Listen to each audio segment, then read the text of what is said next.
Bryan Smith. Love talking about managed service providers, small to medium sized businesses. It's just a passion and a focus of mine. I got the great privilege to talk to Bryan Smith at the Dattocon event in late October 2024 there in Miami. Very interesting perspective. He's from a managed service provider company. They had a need. They created some of they call it audit, a platform which allows you to do assessments on clients, and then eventually, moved it out to MSPs, and then eventually got acquired by Kaseya. What's that process like? My MSP, we had a product. We did the same thing. Even the original, ConnectWise, the original founders had a niche, and they created software, and off it went. But it's fascinating to me, that transition and that pivot. But it's great talking to Bryan. He's a soccer player. He's from the Northeast. Had a great time there at Dattocon, and really, really enjoyed the conversation. Thanks for listening. Hi, I'm Joey Pinz, and here's my 45-second introduction.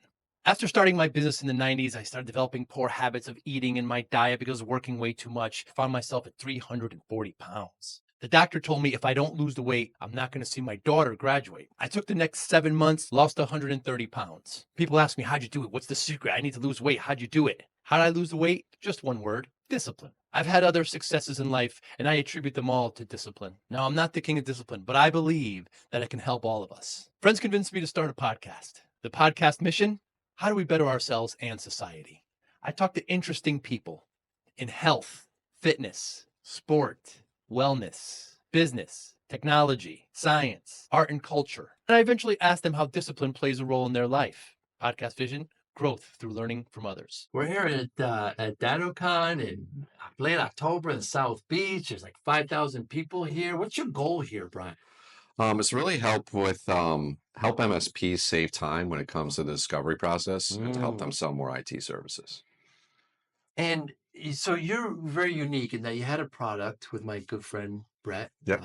and you were acquired by Kaseya. Tell us Yeah. about that process. Yeah, so my journey in this channel began. I actually worked for an MSP for over 10 years. So I started out not knowing what a server was and becoming a technician, getting all credentials and things of that nature. And I worked inside of an MSP by Frank DiBenedetto, kind of worked my way up, and I was there for 10 years. When I left, I was really running the operation with Frank. Wow. And that's when we created the audit sales presentation system. And we used it internally first to really drive our sales up and improve our QBR process. Um, at the time, we were selling cloud solutions. And when we would go out and meet with prospects, they would just look at the bottom line and say, no way, you guys are too expensive.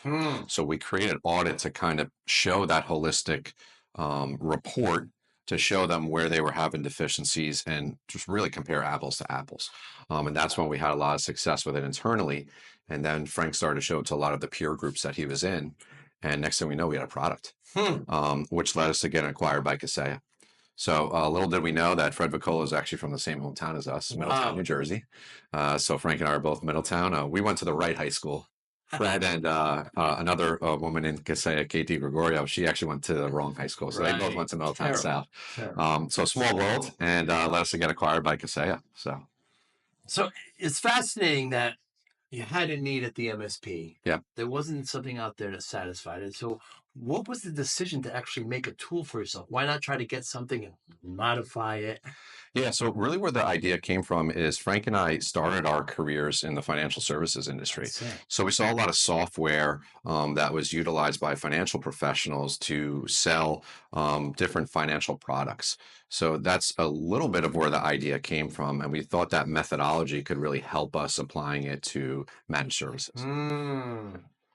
But creating a tool. So we did this in my MSP. Yeah. Creating a tool. Did you have an app dev team? No, well, we hired an internal designer first, who was one of our original partners, and he kind of brought us that first version of audit. We were using that internally, but really when we started to gain traction as a product, the product was rigid in the data that you had in there was not customizable. Really, when we brought this to market and we offered the customization aspect of it, where MSPs could change this, is really when the product took off. Wow. Yeah. So you're struggling to get your most viable product, right? We talked Mhm. about MVP. I mean, Yep. what was that decision like? I'm sure you wanted to add some features on before releasing it. Yep. Kind of creating that must have been Yeah, tough. and I think to make the product bigger is one of the main reasons why we look to be acquired and Mm. why the fit to move over and be acquired by Kaseya was a great fit. And that's where audit really took off. And when it was announced, we wanted to give it to MSPs for free, right? Hmm. And that was a decision by Fred Vicola and Frank. Mm. And that's why for the past year and a half, a lot of users, if they go into their Kaseya One portal, were able to access audit for free, use 5 free licenses of it, and to go ahead and start to drum up some business that way. Wow. Yeah. But creating software Yeah. and then selling it, Yeah. Brian, is very, very difficult. So now the MSP is thriving. You're selling to SMBs in your geography. They're in Jersey, Yeah. but now you have these MSPs you need to sell to. And Yeah. I mean, that's a very tough pivot as well. Yep. Yeah, that's why I don't have any hair. When I started with Frank's organization, I was young in my 20s, but it's fun. It's fun to understand both sides of it, right? And I think that's what's helped me help a lot of MSPs when it comes to the product development side is to truly be able to listen and understand what they're dealing with, right? Mm. Which is part of the reason why now what we're doing everything with audit and integrating to Network Detective Pro was I think a much needed request from a lot of our customer base Hmm. and why we did that as well. Wow. So you start going to shows. Yeah. You start there's like these user groups all over. Kaseya has them, Yeah. ConnectWise has them. So you start going to them and you Yeah. start pushing out to MSPs, and you're able to sell it because look, I eat my own dog food. This happened to us, so we can sell it to you. What was some of the hurdles to get over, like when you first moved to MSPs? Yeah. I think it's a methodology that a lot of MSPs just have to adopt. Mm. Sometimes the simple nature of the audit report, a lot of MSPs overlooked because they wanted to believe that it's not as simple as just showing red, yellow, and green boxes. But there's a lot of sales psychology layered into the audit report to really help them. Once we got that initial customer base and we built a lot of raving fans, is when, like I mentioned, and we offered that customization apps Mm. for them to create their own templates, what we call audit items in there. That's when the product took off, and a lot Wow. of people loved it. So take a step back. So when you were we had quarterly business reviews, Yeah. QBRs with our clients, Mhm. and it was a series of, back then we had to say RMM, and Yeah. that would create a report, and we'd have Yeah. some Excel spreadsheets, and we'd get some other sources like antivirus would create a report, and there was all these kind of reports, and Yeah. we'd kind of present it, and I'd bring donuts, and we'd have a good time, and Mhm. it'll be a little bit of a farming extra. They didn't realize it, but it's like, what other services can we add on? Yeah. But to pull all that together, you saw a need. Yeah. I mean, how were you doing it before you made the software? Yeah, Similar? so how we worked inside of the MSP that I worked for is we had our solution stack all set, and we had different tiered options at the time. Um, I think you probably have spoken to Gary Pica at this event. When I first got in this industry, I remember seeing Gary Pica speaking at one of the first Schniz Fests, and he talked about your service plans and how you package and price everything out. So we were utilizing that already.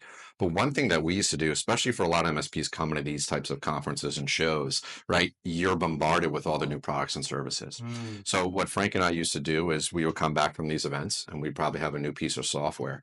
So for the QBR process, we would just go into the audit report, and if it was a new product or theme of product, for example, Fred announced, the acquisition of SaaS alerts Yes. and cloud detection and response, we would go ahead and create an audit item of cloud detection and response to all of our customers Hmm. and have a red audit item box. And they were used to seeing maybe in that category of items all green, especially when it came to security or cybersecurity. And that's when they're like, what's going on here? I thought you guys were taking care of everything. And it became more of an educational process to explain to them that this is something new. Our job as the MSP is constantly go out there and learn new things, educate you guys on what's out there in the market. So it became less of a sales exercise and more of education and having our customers understand it. Hmm. Because it's often overlooked because the technology, the MSP is focusing on the security. Yeah. Brian, when I talk to MSPs, there's three things that keep them up at night. And it's one is security. They're worried about the Yeah. clients clicking on something and Mhm. then they're flat rate and they have to take them out. And the second is human capital, right? Yeah. How am I going to, if this engineer leaves, how am I going to replace them? How am I going to get new? They're so expensive. These Mhm. big firms have them. And then lastly, of course, it's just growth. They're not good at sales and marketing. PE has turned everything upside down, you Yeah. know. I wonder what do you think of those three and how does your platform help? Yeah, and that's why, integrating audit into Network Detective is for that very reason, Ah, is to save time, right? We find, and when I gave a product showcase earlier yesterday, I talked about that very thing, that because of cybersecurity concerns, yeah. dealing with customers, trying to, get projects done, Mm. employees. Not another thing that's not easy inside of MSP. We often let sales slide, Hmm. and it's the number one most important thing in the MSP. If you don't stay focused on that, you're not going to grow and keep up with the other MSPs and just grow in your business. Mm. So when it comes to the sales process, preparing these presentations, getting these reports, pulling all the data together takes time. Yeah. And what happens is it's not repeatable process, which is really where audit came in and saved a lot of time. But with this integration with Network Detective that we're doing now, it also validates a lot of what's on that audit report too. And you can pull that data in from any of these scans and assessments that you're doing as well. Mm. You missed the MSP? Yeah, there's a part of me that does, Yeah. but it's a unique situation that I'm in, Right. and I love to talk to MSPs, and that's as taking over as product manager for Network Detective, that's really my focus. I took it over about 3 months ago, Oh. and it was really about to first get this integration in. We're also inside of Network Detective Pro updating a lot of the reports. Wow. But my focus is now is to get back out there and talk to a lot of our customers, a lot of MSPs, and see how we could develop things further, make it easier for them. I remember when Network Detective wasn't even purchased by Yeah. Kaseya. I remember it was a lone product. And so at what point, Brian, did the product audit separate from the MSP? Did it become its own platform and its own company? Did it? Yeah. Yeah. Yeah, it was once we decided that we had that proof of concept, and Frank started to vet it to a lot of his peer groups. We did make it our own product, I right? see. And that's where a lot of going to the channel, doing Mm. these shows, lots of coffee, Yeah. lots of long hours, Yeah. and then getting that following behind it, which led us to get acquired by Mm. Kaseya. And what's the pushback from MSPs now about not using it? I think it's a manual process, I see. right? Because you're not just running a scan and getting data. You're not pulling things in. It could be more of a manual process in terms of sitting back and thinking about a lot of the statements or things you want to change, Mm. which was another main reason of combining both audit and Network Detective Pro together, right? So you don't have to have any of that friction. You can very quickly generate reports if you wanted to. Mm. Yeah, and that ultimately helps the MSP. When you talk to them now, Yeah. I mean, do they voice concerns? I mean, what's the rhythm like? Yeah, so as part of product development, I'm constantly meeting with customers as we're developing the requirements for it, Mm. looking at designs, and then we've actually been beta testing this. And I've spoken to some MSPs who I've known from being in the channel for a while and talking to a lot of them. And some of the feedback I got was, "Thank God you guys did this. It's Ah, about time." yeah. Because I think with the two products, a lot of people looked at them and thought they were competing, Mm. right? But really, there were two different mindsets of how to use a product and in what circumstance you use it. So bringing it all together is a comprehensive solution, makes it easier for everyone to quickly generate these Mm. reports, validate it now with the technical data with Network Detective, and for MSPs to get out there to either upsell, cross sell to their existing customer base, Mm. or to go ahead and get out and get new business. Now, you designed a product for MSPs, but is there certain times where scope creep gets in the way, Brian? Right? I hear like clients want the MSPs want some other changes, but that's not really the direction you want to go. How do you make those decisions? Yeah, I think it's always in mind of what's going to be most impactful for the most amount of MSPs is the way I Mm. approach it. Mm. We always have feature requests, especially now being on the Network Detective team. There's a lot of things that people are asking for that might be looked at as small things that we could also include in some of the scanning and assessments that we do Mm. currently. But there's also some greater features like this. Kind of my methodology with taking over Network Detective is to scan, report, sell, right? Three Uh-huh. words, kind of looking in those 3 areas and constantly making improvements. Now, with this first integration of audit, right, reporting is the big one, right? But now we're looking at a lot of other additional scanning capabilities inside of Network Detective. So if I'm always hitting on those themes to ultimately help the MSP sell more, right, I think I'm doing the job there. And hopefully, like I mentioned, that's why I'm getting back out there talking to a lot of our partners to see how we could go ahead and make it a better product. Very cool. And the decision to give it away. Yeah. Walk me through that process, because how are you measured now? By usage? Yeah. Yeah. So, I think in terms of giving away when we first were launched with audit is to really help them sell more, get used to the system, to go ahead and drive revenue. Right. And even with Network Detective now is to go ahead and include it in the software, right, to complete that. And if there is anything with the reports or anything with the technical data that is in there, you can now go ahead and make it more presentable, so you can hopefully drive sales. So as I said, the main 2 pillars is to save the MSP time and hopefully drive that revenue for them. And to the MSP saying, look, I don't need this, the way I'm doing it now is fine. You say, Listen, if it ain't broke, don't fix it. right. If you want to continue to do that, there's a lot of advantages and a lot of things I think that you can gain from using our audit report and supplying it with maybe that technical data in Network Detective. You could speak to all the decision makers, right? The audit report was really designed for speaking to the executive, the decision maker, that C-suite, if you're in internal IT. But there's a lot of times that even if you win the business and you start going through the onboarding process, those decision makers hand it off to internal IT or more technical people. That's why this integration is also so valuable too, because you have that raw technical data and the reporting that Network Detective has always done that can transition over into the onboarding process and everything else. To those MSPs that have a need and started creating something internally and brought it to a certain level, what's your advice to them? Don't waste your time doing that, right? We spend a lot of time on combing and putting reports together and doing things that way. This is a proven system that has, we tested it. As we always say in the channel, we've eaten our own dog food. Yeah. We had a lot of success with it. We grow at the time in the MSP by $2 million over an 18-month period. Wow. So it really was impactful for us. We have a lot of MSPs who have used it. A lot of validation of this integration of bringing audit into Network Detective from a lot of MSPs as well too. So, biggest thing is you can go ahead and recreate it if you want, but I think we could save you a lot of time so you can focus in on the other things like we were talking about before that most of your attention gets drawn to. So let's say it's a different solution, nothing to do with auditing. Let's say it's some little niche area that they need help in that they don't feel there's a good product for, like what you guys did when you first went there. Yeah. What's your advice to them? So in terms Let's of, say they want to make a product that they think they need that's not out there. yeah, it all starts with an idea, right? I think putting pen to paper, testing it out yourself, in terms of how to bootstrap that and do everything else, you get creative. Yeah. I think it's always an iterative process where test something out, doesn't work, recoup, right? And reevaluate and constantly looking and listening to the market feedback. Right.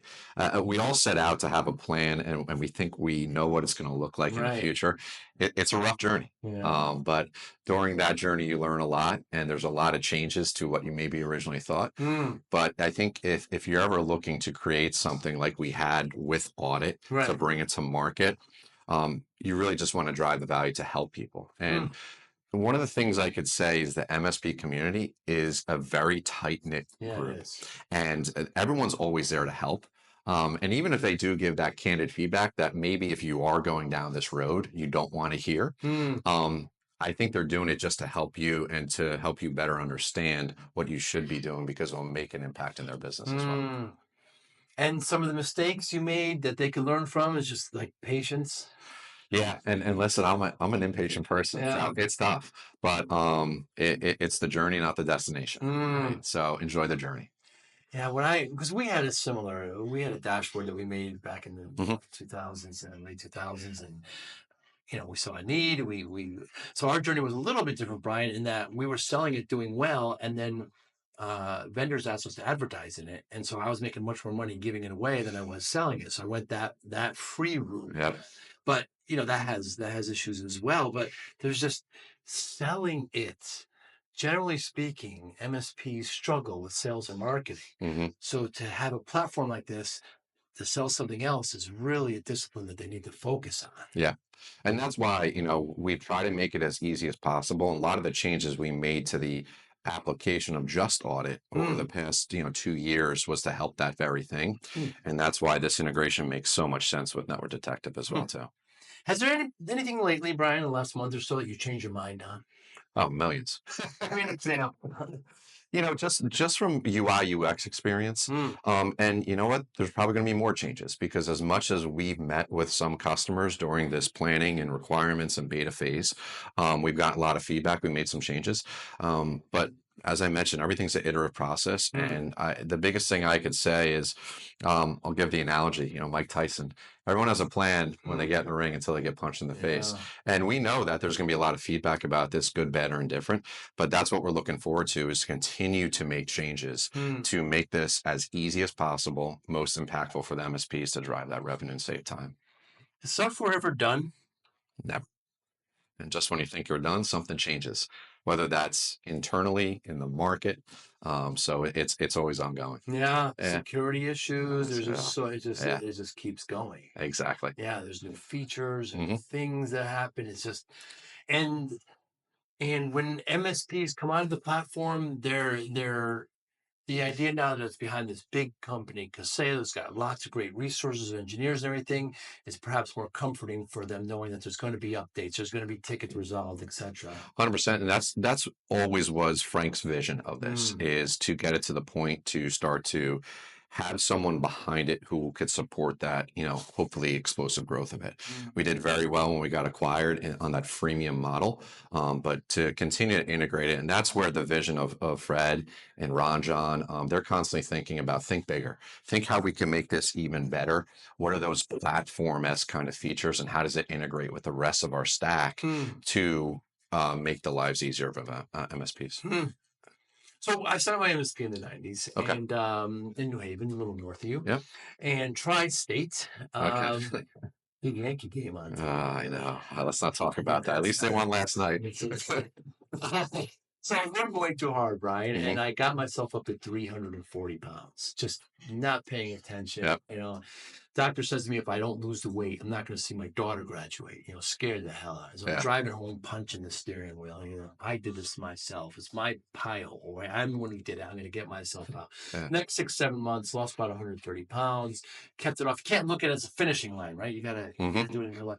So people ask me a quick answer. How'd you do it with your secret? And there's no secret, Brian. The Yeah. discipline. That's how I did it. I got Mhm. focus. I got restraint, right? Yeah. I got some willpower. How does discipline play a role in your life? So I've been an athlete my entire life. Yeah, you look Yeah. baseball? No, I was a soccer player in college. Really? Also ran track, had some opportunities to be a decathlete in college, but I decided to go down the soccer. Whoa. Yeah. So I've always, in terms of discipline, keeping your body in good shape, maintaining that discipline is something that I always try to do. I've been one of those guys who wake up at 4 a.m. and work out first thing, Wow. trying to maintain a healthy lifestyle because I think it helps you from a mental aspect Mm. and just dealing with the long hours of being in this industry, whether you're an MSP on the software side or whatever else. Recently got married 2 years ago, and my Congratulations. wife is a personal trainer. Ah. So now that I'm in my 40s, I don't have an option. I have to stay in shape. So, but that discipline carries over from being an athlete into a job like this, whether it be on the MSP side or in software too.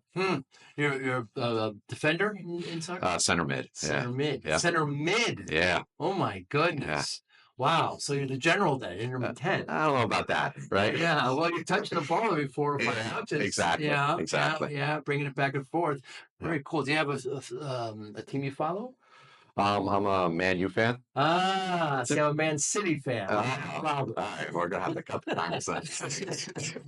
To be candid, I'm actually I follow it. Yeah. I'm not into soccer as much. Yeah. I'm really into baseball and the NFL as well too. NFL, of Yeah. course you are. Yeah. So you're Yankees Giants then. No, believe it or not, I'm a Yankees and a Detroit Lions fan. Whoa. So growing up, my father, when he was young, he saw the Lions on Thanksgiving. They won NFL championships. Sanders. and I like Barry Sanders. Yeah. So it's been a long, arduous road. Now doing this, No. it sounds like it's like, oh, he's a front runner. But being a Detroit Lions fan, it's been a rough road. So you want to talk about discipline, loyalty, and commitment.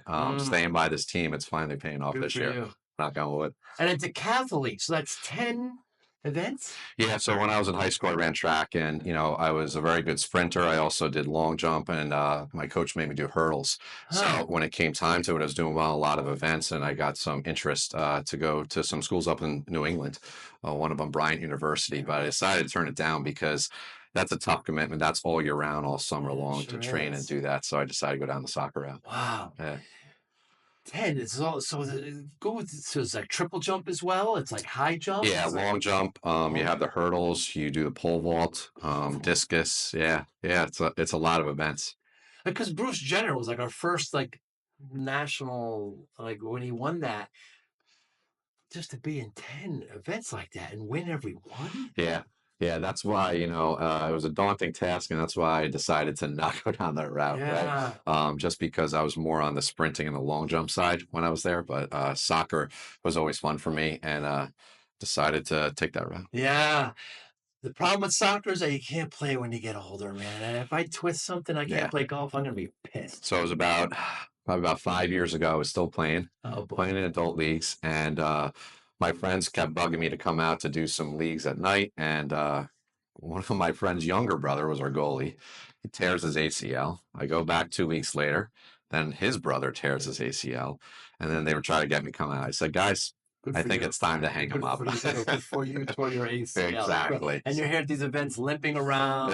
Yeah. So I decided to get out. I still kick it around from time to time, but I'm not as competitive, even though I get asked to play now. And Brett played too. Actually, as a referee. Absolutely. Yeah. I know he still was trying to play the last time I spoke to him as well. That's a tough way to go. Yeah. It's such a beautiful sport. And but it's just a young person's sport. That's the thing. I mean, but when played at a high level, I don't know if there's anything better. It's absolutely wonderful. It was a blast. It was a lot of fun. Yeah. Lifelong friends who I played with in college, still a group text message goes around. So met a lot of great lifelong friends, and it's a great experience. And like you mentioned, I think the discipline, the commitment, long days, long hours, right? Being a student athlete is something that you don't take for granted, and you really have to apply your time wisely. So I mentioned as we started, we're here at Dattocon, South Beach, late October 2024. 5,000 people here. So your message again to the MSPs that are here is? I think the biggest thing we've done with this integration of Audit to Network Detective Pro is to save you time and to hopefully have you sell more services. That was our focus on this integration, is to really go ahead, and the confusion between the two products and when to use them in what situation, we've eliminated that for you, and we want to see it help you help your own business. Ryan, thanks so much for your time today, brother. I really appreciate it. Thanks a lot. Appreciate it. Thank you for listening and or viewing Joey Pinz Discipline Conversations. Please share this episode with one or two of your friends who you think may benefit from the episode. Our website, www.joeypinz.com. There you'll find lots of resources, and you could join our mailing list. Please follow us on all our social media, Instagram, Twitter, and Facebook. Podcast information, the video version of our podcast is on YouTube. Please subscribe. Audio is on all major podcasting platforms. Please follow them. And if you like it, please consider giving 5-star rating. Would really appreciate that. Thank you again for listening or watching Joey Pinz Discipline Conversations.